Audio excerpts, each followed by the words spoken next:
Pada Oktober 1962, dunia terguncang oleh krisis Kuba yang menjadi puncak ketegangan antara Amerika Serikat dan Uni Soviet dalam Perang Dingin. Saat Uni Soviet menempatkan rudal nuklir di Kuba, Amerika Serikat merespon dengan blokade dan tuntutan tegas. Namun, melalui perundingan rahasia dan pertukaran surat yang intens antara Presiden Kennedy dan Perdana Menteri Khrushchev, akhirnya tercapai kesepakatan yang mengakhiri krisis ini.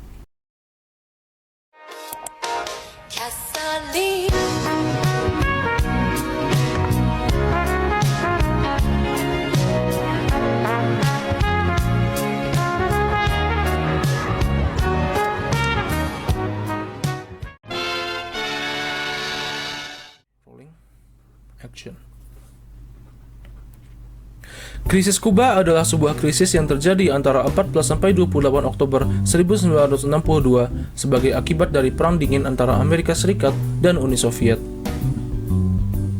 Krisis ini terjadi setelah AS mengetahui bahwa Uni Soviet telah menempatkan rudal-rudal berkekuatan nuklir di Kuba, sebuah negara komunis yang bersekutu dengan Uni Soviet dan berjarak hanya 90 mil dari pantai AS. Krisis Kuba dimulai ketika Amerika Serikat menemukan keberadaan rudal nuklir Soviet di Kuba.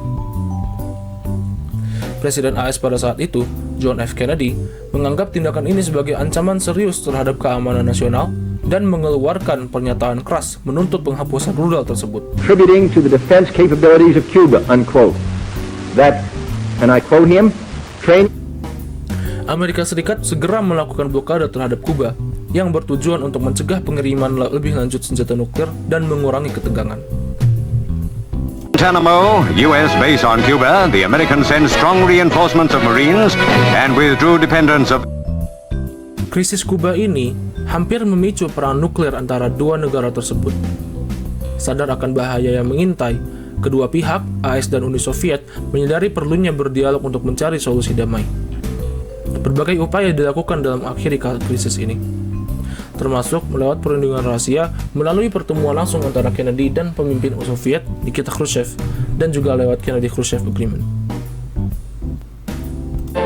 Step by step, moment by moment, the key decisions of this crisis period were to come from the. Presiden Kennedy dan Perdana Menteri Khrushchev saling berkirim surat rahasia selama periode krisis ini. Undertaking involving large elements of all the services.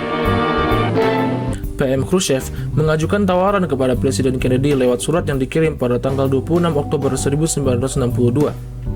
Isi surat tersebut menyatakan bahwa Uni Soviet setuju untuk memulangkan misil dari Kuba kembali ke Uni Soviet dengan syarat AS menjamin tidak akan melakukan invasi terhadap Kuba dengan cara apapun, baik di dalam maupun di luar wilayah teritori AS.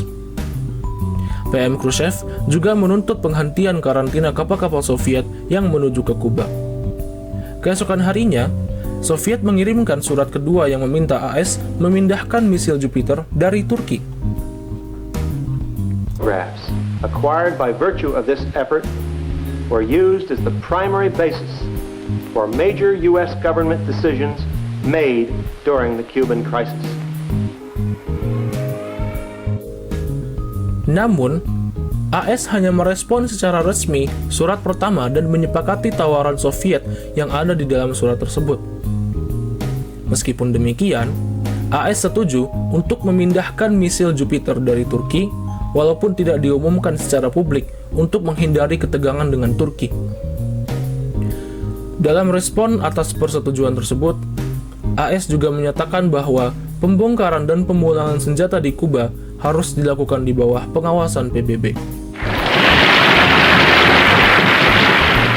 Tanggal 28 Oktober 1962, Radio Moskow menyiarkan tanggapan persetujuan Khrushchev atas surat balasan dari AS yang dikirim pada tanggal 27 Oktober 1962.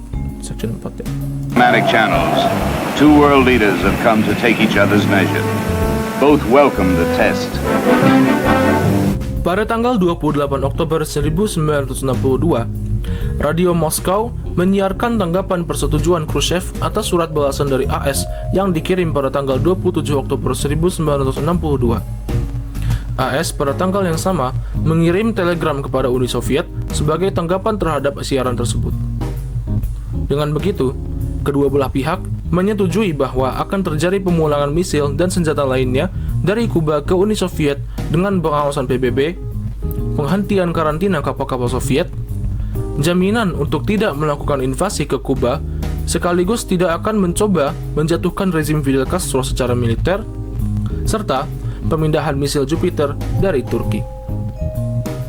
Hasil perundingan kompromi Kuba tersebut menjadi bukti bahwa kedua pihak menyadari bahwa perang nuklir tidak ada pemenangnya dan bahwa langkah-langkah yang berani perlu diambil untuk menghindari bencana yang tidak terbayangkan. Lebih lanjut, pada tanggal yang sama, AS merilis pernyataan publik Presiden Kennedy yang menandai berakhirnya krisis misil Kuba.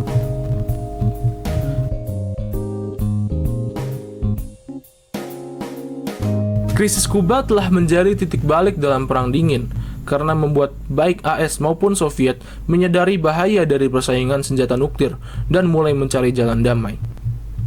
Krisis ini juga menguatkan posisi Fidel Castro sebagai pemimpin Kuba yang berhasil bertahan dari ancaman Amerika Serikat.